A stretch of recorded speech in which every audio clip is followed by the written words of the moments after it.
Bonjour tout le monde, Vincent Gauthier, Spar One Force. Je voulais vous montrer aujourd'hui deux sacs de wing qu'on a en stock. Il y a beaucoup d'intérêt pour ces sacs-là, puis je voulais un peu vous faire la comparaison entre les deux. Donc, il y a le Unifiber et ça, c'est nouveau pour nous, le Foil Boarding Company, les sacs de Foil Boarding Company.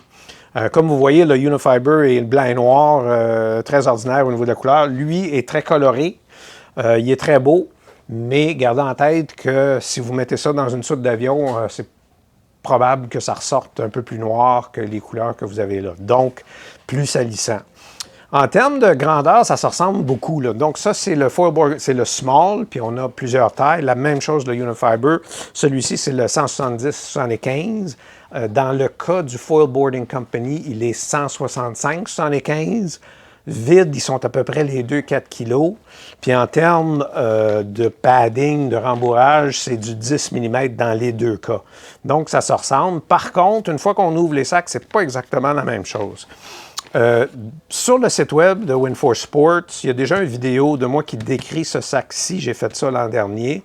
Et il y a aussi, si vous allez voir le sac Foil Boarding Company, une vidéo de la compagnie qui montre comment utiliser le sac, les fonctions du sac. Je vais aller rapidement, mais si vous ouvrez le Unifiber, ce que j'aime beaucoup, là, puis si vous voyez ici, j'ai deux ailes. Puis j'ai de la place, j'aurais de la place pour probablement une autre aile ici. J'ai de la place pour une pompe.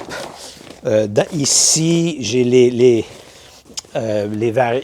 composantes du wing. Mes vis sont ici. Encore une fois, ça ici, ça se détache, donc vous pouvez partir avec. Puis ce que j'aime beaucoup du Unifiber, c'est que vous avez le système d'attache ici de vos composantes de votre foil. Puis encore une fois, ça se détache, il y a du velcro, donc la grandeur n'a pas d'importance, tout va rentrer ici. Là, je n'ai pas mes ailes dans des étuis. Je suggérais, si vous voyagez, de mettre toujours vos ailes dans des étuis protecteurs qui peuvent ensuite aller ici. Donc, et puis ici, vous ne le voyez peut-être pas, mais le mât vient ici, puis ça fait la grandeur du sac. Ensuite, le Unifiber rentre une planche qui est un peu plus grande. Ça, c'est une 125 litres Reptile gonflable. Donc, c'est bien certain que si je la dégonflais, ça rentrerait amplement. En fait, je pourrais probablement en rentrer deux. Fait que c'est une chose à considérer. Le Unifiber semble rentrer un peu plus de stock.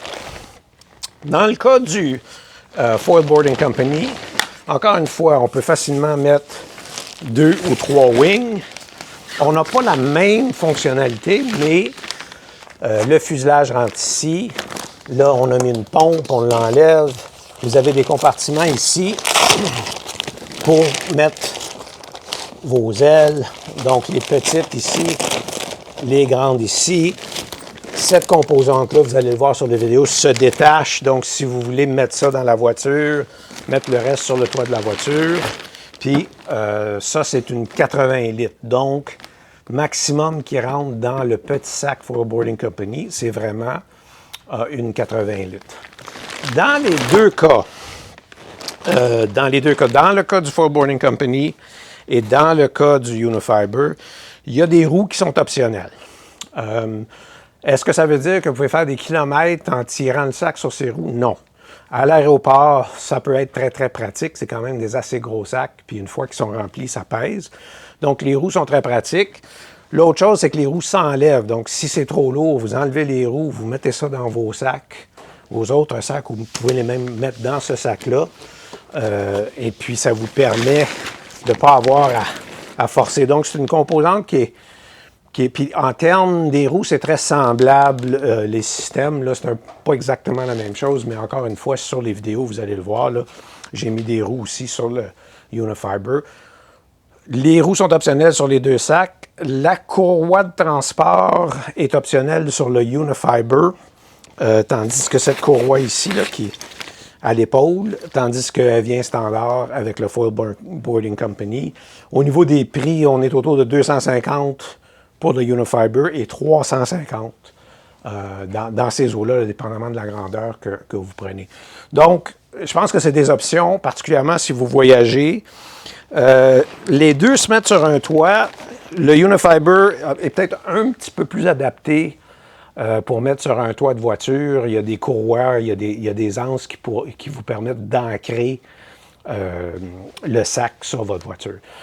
Je pense que c'est deux très bons choix.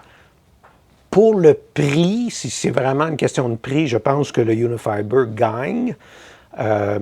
Par contre, pour le look, pour l'aspect cool de la chose, le Foil Boarding Company est un très, très beau sac. Donc voilà, très rapidement, les deux sacs, mes deux options pour transporter votre matériel de Wingfoil. Merci beaucoup à tous. Au revoir.